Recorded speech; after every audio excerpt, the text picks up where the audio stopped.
Ambati silks Kanchipuram sorry store now in Vijayawada. Exclusive పట్టు saris, సల్వాస్ and lehengas.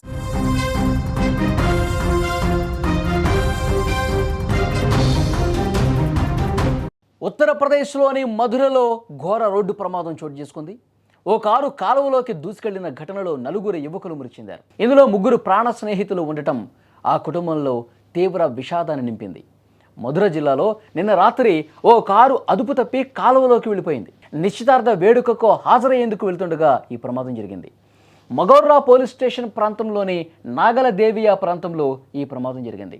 ఇక్కడ ప్రమాదకరమైనటువంటి మలుపు, భద్రతా చర్యలు లేకపోవటం ఈ ప్రమాదానికి కారణంగా చెప్తున్నారు. ఈ ఘటనలో నలుగురు యువకులు అక్కడికక్కడే మృతి చెందారు. పోలీసులు ఘటనా స్థలానికి చేరుకున్నారు. కారును కాలువ నుంచి క్రేన్ సాయంతో బయటకు తీశారు. విజువల్స్లో కూడా మీరు చూస్తున్నారు. కాలువలోకి ఒక్కసారిగా దూసుకొని పోవడంతో ఈ ప్రమాదంలో నలుగురు స్పాట్లోనే చనిపోయారు.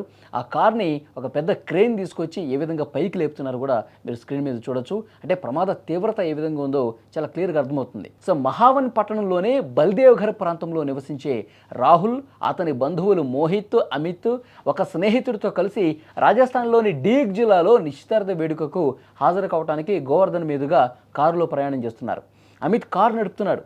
రాత్రి కావటం, ప్రమాదకరమైనటువంటి మలుపు వద్ద హెచ్చరిక బోర్డులు లేకపోవడంతో డ్రైవర్ ముందున్న కాలువను గమనించలేకపోయాడు. దీంతో కారు నీటిలో మునిగిపోయింది. ప్రమాద స్థలంలో స్పీడ్ బ్రేకర్లు, హెచ్చరిక బోర్డులు లేవని ప్రత్యక్ష సాక్షులు కూడా చెప్తా ఉన్నారు. గతంలో సైతం ఇక్కడ ప్రమాదాలు జరిగాయని తెలిపారు. గ్రామస్తులు వెంటనే సంఘటనా స్థలానికి చేరుకుని యువకులను కారులోంచి బయటకు తీశారు. అయితే వారు అప్పటికే మృతి చెందడం బాధాకరమైన విషయం. పోలీసులు కేసు నమోదు చేసుకుని దర్యాప్తు చేస్తున్నారు. అంటే ఇక్కడ క్లియర్గా ప్రమాదానికి కారణం అర్థమవుతుంది. ఒక ప్రమాదకరమైనటువంటి మలుపు ఉంది, కానీ ఆ మలుపు దగ్గర ఇక్కడ ఒక మలుపు ఉంది, ఇక్కడ జాగ్రత్తగా వెళ్ళండి, స్లోగా వెళ్ళండి, ఇక్కడ ఒక చిన్న చెరువులాగా ఉంది, కాలువ ఉంది, అది ప్రమాదకరంగా ఉందని చెప్పి సైన్ బోర్డ్స్ అనేవి ఏర్పాటు చేయాలి. కానీ అటుగా కొత్తగా ప్రయాణం చేసేటోళ్ళు, అట్నుంచి అసలు ఈ దారి మీద అవగాహన లేని వాళ్ళు ఏమనుకుంటారు, వాళ్ళు ఈ ప్రమాదం జరగటానికి ముందు 1 కిలోమీటర్ ఉన్నప్పుడు వాళ్ళు ఏ వేగంతో అయితే వస్తున్నారో అదే వేగంతో వస్తుంటారు కదా. వాళ్ళకి ఏమి సైన్ బోర్డ్స్ ఏమి కనిపించినప్పుడు అదే వేగంతో ముందుకు ఇట్లా దూసుకుంటూ వస్తారు. దూసుకుంటూ వచ్చినప్పుడు రాత్రి సమయం కావటం, అది డేలో అయితే వాళ్ళకి ఏదైనా కనిపించేది, అరే ఇక్కడ మనం స్లోగా వెళ్ళాలి, ఇక్కడ కొంచెం మలుపు ఉంది, ఇక్కడ ఆ మలుపు మనం సరిగా దాటకపోతే తర్వాత పక్కన కాలువలో పడిపోతాం అని చెప్పి వాళ్ళకి అవగాహన వస్తుంది. కానీ రాత్రి సమయం కావటం, వాళ్ళకి ఆ దారి కొత్త కావటం, ప్రమాదకరమైనటువంటి మలుపు ఉండటం, అక్కడ సైన్ బోర్డ్స్ ఏమీ లేకపోవటం, సో దీనివల్ల ఈ ప్రమాదం జరిగినట్టుగా తెలుస్తుంది. ప్రత్యక్ష సాక్షులు కూడా ఇదే చెప్తా ఉన్నారు. సో వాళ్ళు పడిపోయిన వెంటనే పెద్ద ఎత్తున సౌండ్ వచ్చింది. స్థానికులు గమనించి వెంటనే పోలీసులకి సమాచారం ఇచ్చారు. అక్కడ ఉన్నటువంటి ట్రాఫిక్ అధికారులు ఎవరైనా ఉంటే వాళ్ళకి సమాచారం ఇచ్చారు. వాళ్ళు వెంటనే ఒక క్రేన్ తీసుకొచ్చి, ఎందుకంటే కాలువలో పడిపోయిన తర్వాత దాదాపు మునిగిపోయినటువంటి పరిస్థితి వాటర్లో. సో అతి కష్టం మీద ఆ వెహికల్ని రెస్క్యూ చేస్తూ ఉన్నారు. వాటర్లో మునిగిపోయినటువంటి ఆ వెహికల్ని ఏ విధంగా వెలికి తీస్తున్నారు మీరు చూడొచ్చు.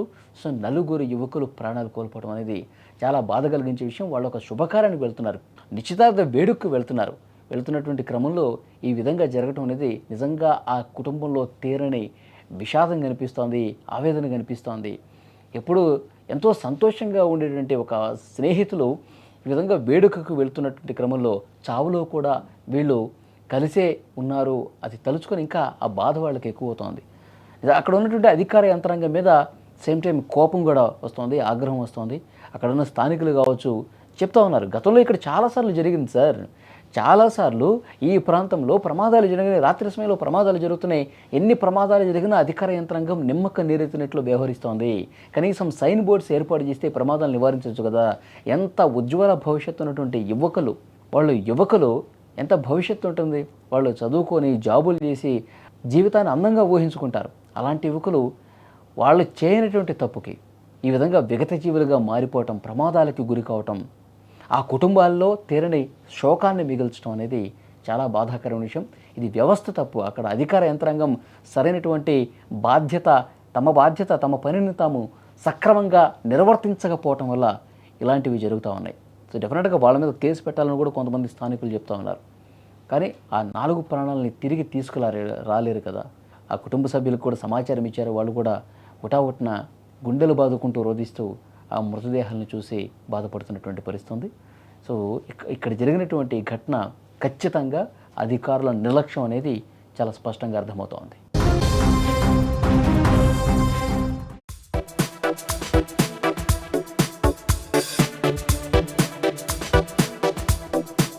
తెలుసుకుందాం.